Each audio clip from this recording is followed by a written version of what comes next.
Toc, toc, toc, salut tout le monde, j'espère que vous allez tous très bien. Écoutez, aujourd'hui, petite vidéo un peu spéciale par rapport à la deuxième mi-temps face à Brest, vu qu'on a pris enfin du plaisir cette saison pour la première fois de l'année, de la saison tout simplement, où j'ai j'ai été positif. Voilà. Mais cette mi-temps aussi me fait poser des questions par rapport à Pochettino. Dites-moi en commentaire ce que vous en pensez vous aussi. Est-ce que ça vous fait poser des questions? Parce qu'on se dit depuis le début de saison, il n'y a pas de jeu, enfin depuis qu'il est là, hein, il n'y a pas de jeu, il n'y a pas de fond de jeu, il n'y a rien du tout, etc. Et d'un seul coup, par enchantement, du jeu.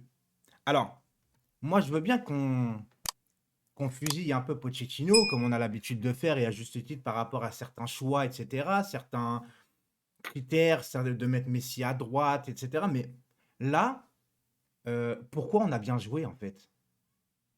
C'est vraiment la question que je me pose en vérité parce que je me dis, entre la première mi-temps et la deuxième mi-temps, il s'est passé quelque chose. Je ne sais pas ce qui s'est passé. Et c'est pas Pochettino qui a fait, avec son discours, qui a fait qu'on a super bien joué. Donc c'est peut-être une prise de conscience des joueurs. Mais si c'est une prise de conscience des joueurs, c'est que le vrai problème, encore une fois, on le dit depuis longtemps, mais ce sont les joueurs. Alors, c'est pas une vidéo à charge contre le PSG, c'est juste une vidéo où je me positionne en me posant des questions.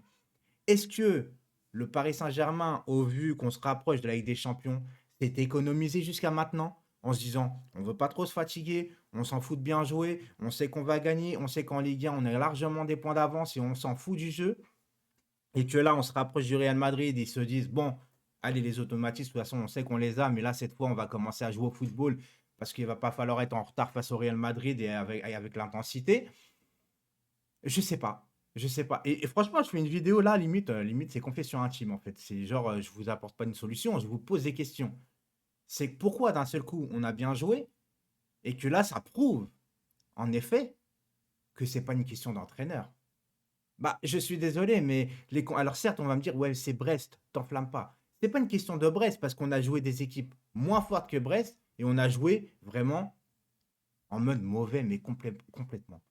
Donc là, je me dis, avec les combinaisons et bien avant, parce qu'il y en a certains qui vont me dire ouais, mais c'est parce qu'il est passé en 3-5-2 avec l'entrée de Sergio Ramos. Mais bien avant l'entrée de Sergio Ramos, en deuxième mi-temps, on a mieux joué. Avant le 3-5-2. Alors le 3-5-2, effectivement, ça nous a encore plus libérés, etc. Mais c'est pareil, regardez, je vais revenir sur ça. Wijnaldum sort. C'est l'un de tes meilleurs milieux de terrain en première mi-temps quand même. Et tu dis bon bah merde. Et il fait rentrer Danilo.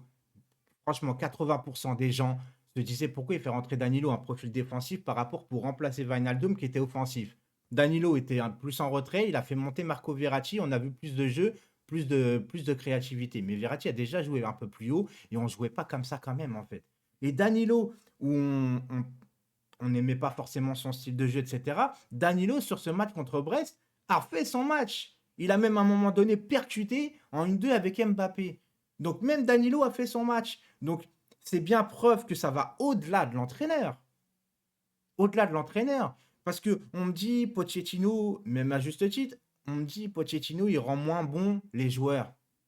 Mais comment ça se fait qu'Mbappé fait ses matchs? Comment ça se fait que Marquinhos fait ses matchs? Donc ça veut dire quoi? C'est pas l'entraîneur, c'est la mentalité des joueurs. Est-ce que nos joueurs, je vous pose la question, choisissent leur match? Et ça me dérangerait un petit peu, mais je pense que c'est le cas de toute façon, parce qu'en Ligue 1, il y a moins de motivation qu'en Ligue des Champions. Mais même en Ligue des Champions cette année, on n'a pas vu un grand Paris Saint-Germain. Mais moi, ce que j'espère, ce qui me donne espoir, en fait, finalement, les gars et les demoiselles, c'est que, avec ce que j'ai vu contre Brest, je me suis dit, je me donne l'espoir de dire, en fait, on s'est fait troller toute la saison. C'est-à-dire que le PSG savent jouer au football, savent jouer en équipe et qu'ils attendaient d'être au match au coup près très très bientôt face au Real en se disant bon bah là il va falloir mettre les bouchées doubles, on prend conscience et on joue au football. J'espère que c'est ça. Donc j'espère que le prochain match du PSG, on va voir un vrai PSG et pas juste une mi-temps sur toute une saison. J'espère. En tout cas, c'était une petite vidéo confession intime, j'avoue, sur le Paris Saint-Germain aujourd'hui, mais qui m'a fait plaisir de la partager avec vous, avec plein de questions.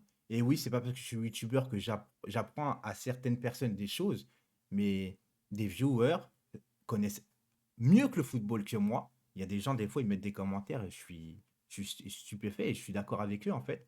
Donc, je vous pose la question à vous. Vous avez tous votre droit de réponse, bien évidemment. Bientôt, il va y avoir un live, la parole aux supporters, avec plein de gens qui vont pouvoir monter via mon Discord, parce que mon Discord, les gars, est en description. N'oubliez pas, vous allez pouvoir monter en live au micro. Pas besoin de montrer votre tête, il n'y a pas de problème. Et vous allez pouvoir, voilà, je mettrai un chronomètre, peut-être 5 minutes par personne, où vous allez pouvoir monter et dire ce que vous pensez du PSG, des sujets, etc. Donc voilà, je vous dis à tous une très très bonne semaine parce qu'on est lundi. Lundi, c'est un peu difficile pour tout le monde. Donc voilà, je vous dis à très très vite. À demain pour une nouvelle vidéo, tout simplement, tout simplement. Ciao tout le monde.